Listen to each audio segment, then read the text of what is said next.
Antonio Conte resmi berpisah dengan Tottenham Hotspur melalui kesepakatan bersama. Tottenham Hotspur akhirnya resmi mengumumkan perpisahan mereka dengan Antonio Conte.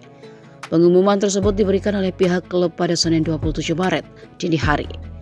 Itu menjawab teka-teki masa depan Antonio Conte yang sudah diprediksi bakal didepak dari posisinya pada jeda internasional.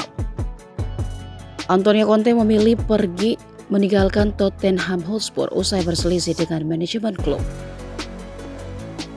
Seiring pemecatan Conte dari kursi pelatih, untuk sementara posisinya digantikan oleh Christian Stellini. Stellini sebelumnya sempat melatih Harry Kane dan kawan-kawan ketika Conte harus absen mendampingi tim akibat masalah medis. Sebagai pelatih intern, Stellini bakal dibantu oleh Ryan Mason yang menjabat sebagai asisten pelatih.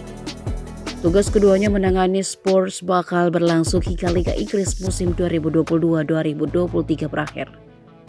Kursi pelatih Tottenham Hotspur berikutnya diprediksi bakal menjadi milik Julian Nagelsmann.